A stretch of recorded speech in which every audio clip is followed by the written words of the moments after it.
দাদা এটা কি ফ্রেজারগঞ্জ হারবার তো? হ্যাঁ এটা ফ্রেজারগঞ্জ হারবার তাই তো? হ্যাঁ। তো এখানে কি মাছ ওঠানামা করার ব্যাপার থাকে তাই তো? হ্যাঁ, হ্যাঁ। আপনি এগুলো কি নিয়ে আসছেন? ক্যারেট নিয়ে যাচ্ছি। ক্যারেট এতে করে মাছ রাখা হবে? হ্যাঁ হ্যাঁ। আচ্ছা আচ্ছা আচ্ছা। তো এসে পড়েছি এই ফ্রেজারগঞ্জ হারবার। এখানে এই ট্রলারে বরফ ওঠানো হচ্ছে। আর এই পুরো ফ্রেজারগঞ্জ এই যে হারবার যেখানে প্রচুর মাছ ওঠানামানো করানো হয়, সেখানে এই মুহূর্তে এসেছি আপনাদেরকে দেখানোর জন্য যে এই সিজনে, এই শীতের শুরু বললেই চলে আর কি। তো এই সিজনে কী ধরনের মাছ এখানে আসছে সেগুলো আপনাদেরকে একটু দেখাবো। একদম সামনেই দেখতে পাচ্ছি একটা ক্যারেট জাস্ট উল্টানো হলো এবং প্রচুর মাছ।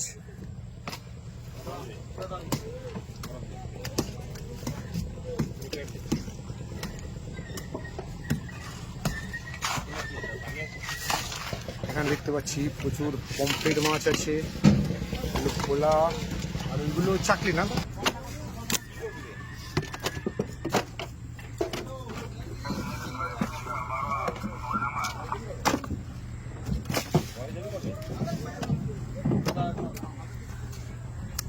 সাইজ অনুযায়ী একটু আলাদা করে নেওয়া হচ্ছে আর কি। তো এখানে বড় সাইজগুলোকে রাখা হচ্ছে, এখানে ছোট সাইজ।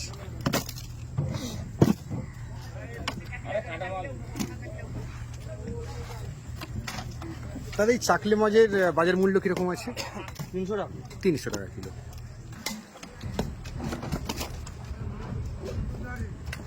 ওয়েস্টেজ বড় ফেলে দেওয়া হচ্ছে।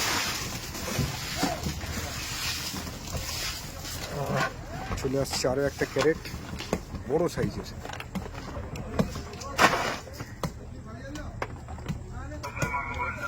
দেখাই যাক এতে কি মাছ আছে।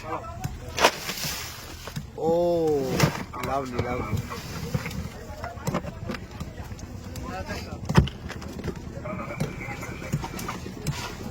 কি বড় বড় সাইজের পমফ্রেট দেখুন বন্ধুরা।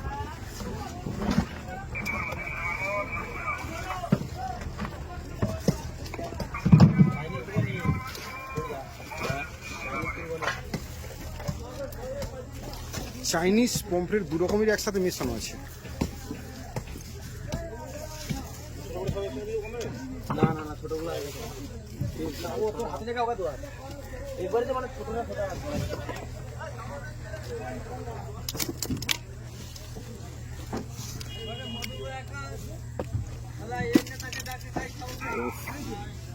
দেখার মতো সাইজ দেখুন, কত সুন্দর পমফ্রেট মাছ। হাঁস এখনো লেগে আছে বলছিল।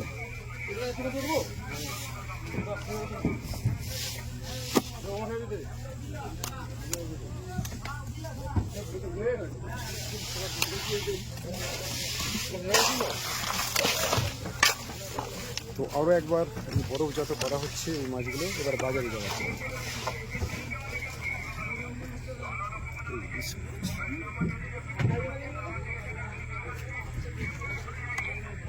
বিভিন্ন জাতীয় মাছের মধ্যে মাছও আছে, হচ্ছে বড় ছিল।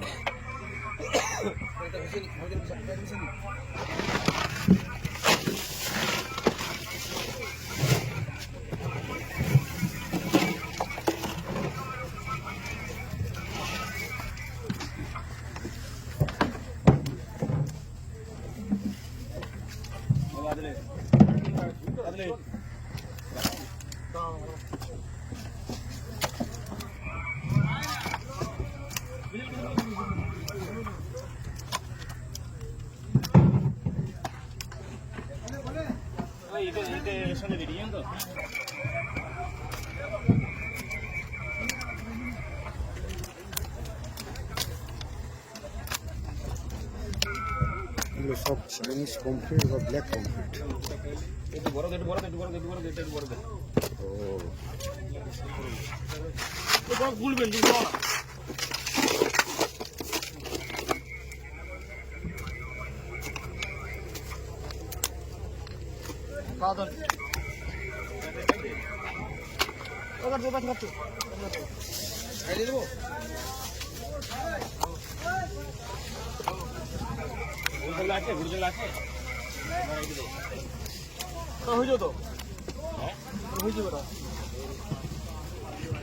তো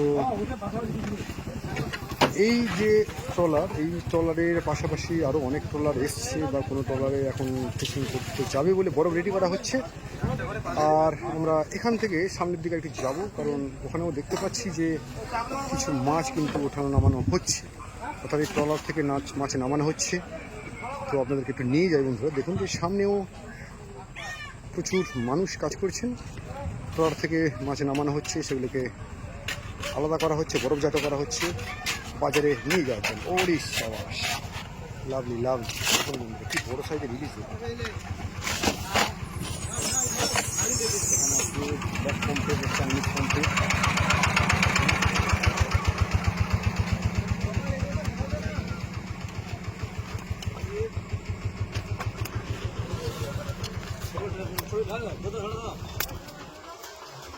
এই দুটো কি মাছ আছে দেখুন।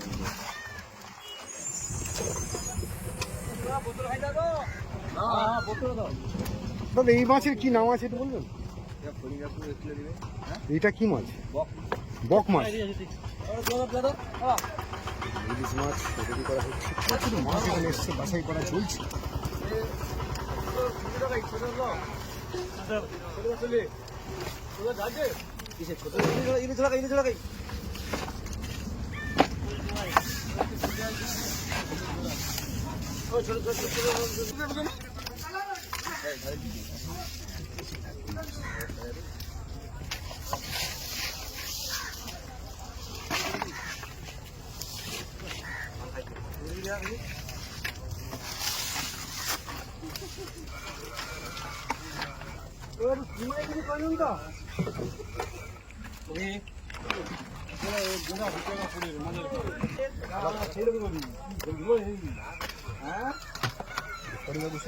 ট্রলারের ভিতর থেকে কিন্তু মাছ আসছে আর আসছে ছেলে করে।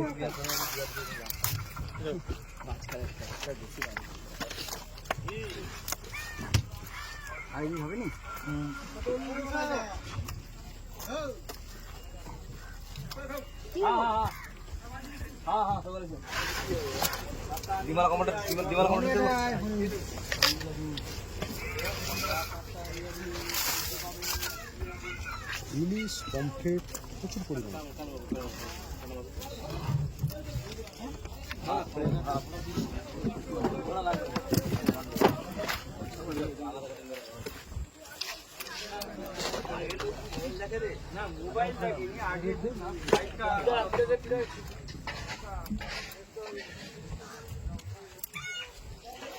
এই ধরনের বড় সাইজের পমফ্রেটের দাম কিরকম হয়? 1,500 টাকা 2,000 টাকা কিলো। 1,500 থেকে 2,000 টাকা কিলো পমফ্রেট। দেখুন এগুলো তো মোটামুটি 300-400 গ্রাম করে ওয়েট আছে নাকি?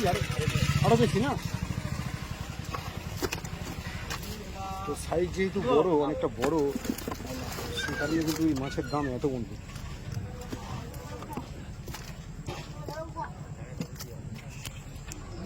তো এটা মেনলি এই যে ট্রলার থেকে মাছগুলো আসছে, এসে এখানে বাছাই করা হচ্ছে বিভিন্ন জাত এবং বিভিন্ন সাইজ অনুযায়ী।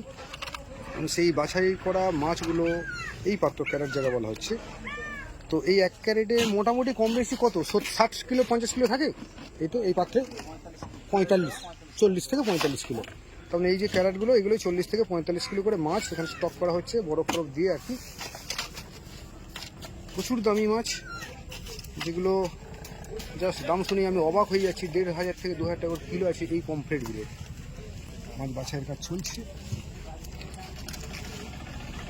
তো কতদিন পরে দাদা এই ফিশিংটা করে আসা ফেরা হলো আর কি? এই যে ফিশিংটা 12 দিনের মাথায় ফিশিং করে ফিরেছেন, এইগুলো সব নিয়ে এসছেন তাই তো?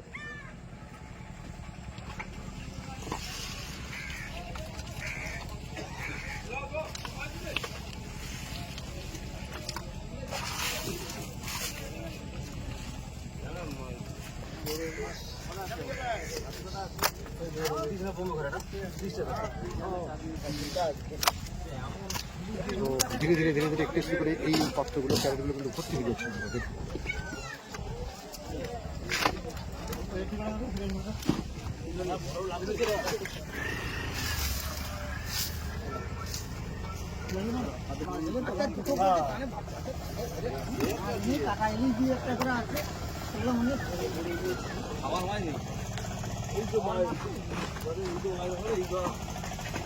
মাছ বাটা যখন সহজ মাছ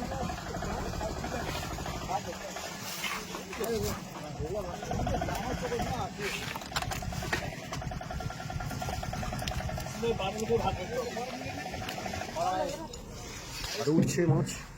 জানি না এই ট্রলারের পেটের মধ্যেখানে ঠিক কত পরিমাণে মাছ এনারা নিয়ে ফিরেছেন, কিন্তু প্রচুর অনেকক্ষণ থেকে ঘন্টার পর ঘন্টা ধরে কিন্তু এই মাছগুলোকে কালেক্ট করা হচ্ছে আর কি, বাছাই করা হচ্ছে এবং বাজারজাতকরণের জন্য সেগুলোকে রেডি করা হচ্ছে। যেমন দেখুন প্রত্যেকটা ক্যারেট, এই যে এতগুলো ক্যারেট এখানে রাখা আছে ভর্তি ভর্তি মাছ, মানে প্রচুর মাছ এসছে কিন্তু।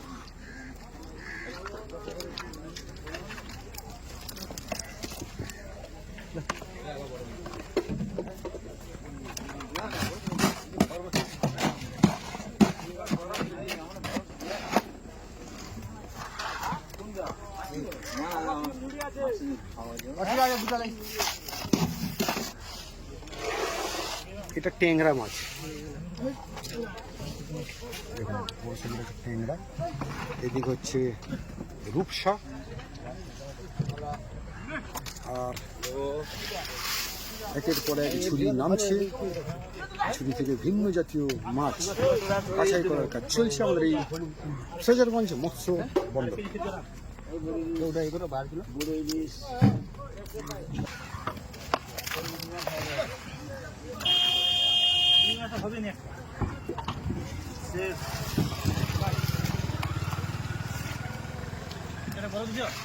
মানে মাছ কি ওখান থেকে সংগ্রহ করা শেষ হয়ে গেল, আর নেই, তাই তো?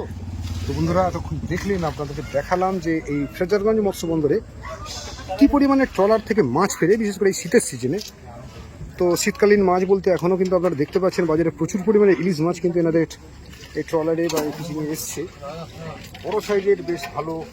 এখন কি ইলিশ মাছের দাম কম নাকি মোটামুটি দাম বেশি? তো এবারে আপনাদেরকে এখান থেকে নিয়ে যাব আমি ওই আরও সামনের দিকে, এই ফিশিং যে হারবার, এখানে আরও কী কী কাজ, কী কী অ্যাক্টিভিটি চলছে সেগুলোকে একটু একটু তুলে ধরবো আপনাদের সঙ্গে থাকুন। তো দেখুন বন্ধুরা, এখানে সামনে কিন্তু আবার একটা জাল এই ট্রলারে তোলা হচ্ছে, আর এই ট্রলারটা তো পুরোপুরি রেডি, সম্ভবত পুরোপুরি রেডি। এটা কি ফিশিংয়ে যাবে নাকি? এটা এলো, আমি একটু সামনের দিকে এগিয়ে যাই, সঙ্গে থাকুন। এই যেমন এখানে জাল ট্রলারে তোলা হচ্ছে, তবে এটা কি ফিশিংয়ে যাওয়ার জন্য জাল রেডি করা হচ্ছে? আচ্ছা আচ্ছা, সেই মাটির কাঠি যাকে বলে, জাল কাঠি। প্রচুর মানুষ ভিন্ন রকমের কাজে যুক্ত আছেন কিন্তু। এই দেখুন এখানে তেল ভরা হচ্ছে, ভরা হয়ে গেল তেল। কত তেল নিয়ে নেওয়া হলো? কদিন জন্য যাওয়া হবে দাদা ফিশিংয়ে? 10-12 দিন, 15 দিন এই বঙ্গোপসাগরে, তাই তো? তো এই হলো আমাদের এই ফ্রেজারগঞ্জ মৎস্যবন্দর। বন্ধুরা, আমি আপনাদেরকে এখন তুলে ধরলাম আমাদের এই ফ্রেজারগঞ্জ মৎস্যবন্দরের এই শীতকালীন বর্তমান পরিবেশ আর পরিস্থিতি। বর্ষাকালের তুলনায় হয়তো এখন ফিশিংয়ের পরিমাণটা একটু কম, তবুও শীতকালীন যে ফিশিং সেগুলো কিন্তু চলছে, কন্টিনিউ চলছে। শীতের মাছ ফিশিং করে ফিরছেন এরা 10-12 দিন করে, এবং যারা মৎস্যজীবী আছেন সারা বছর ভিন্ন জাতীয় মাছ ধরার কাজে যুক্ত না থাকলে কিন্তু সংসার চালানো খুবই দায় হয়ে যাবে। আর যে কারণে আমরা সারা বছর ধরে মাছ পেয়ে থাকি, বিশেষত সামুদ্রিক মাছ বলুন, দামি দামি বাজারে যেসব মাছগুলো আসে, ইলিশ বলুন, পমফ্রেট বলুন, আপনারা যেখানেই থাকুন না কেন, যেখানেই বাজারে গিয়ে যখন মাছ খোঁজেন, তখন কিন্তু সেই সব মাছের যে যোগান বেশিরভাগটাই আসে আমাদের এই সমুদ্রের মাছ থেকে। আর তার মধ্যে আমাদের এই পশ্চিমবঙ্গের যে ফ্রেজারগঞ্জ মৎস্য বন্দর, বকখালি, দক্ষিণ 24 পরগনা জেলার যে বকখালি, সেই বকখালির খুব কাছে ফ্রেজারগঞ্জ মৎস্য বন্দর, যেখানে কিন্তু প্রতিদিন টন টন যাকে বলে ব্যাপক পরিমাণে মাছ এসে এখান থেকে ছড়িয়ে পড়ে ভিন্ন বাজারে, ভিন্ন জায়গায়। তো দেখা হবে বন্ধুরা আরও একটা নতুন ভিডিওই। ততক্ষণ সবাই ভালো থাকবেন।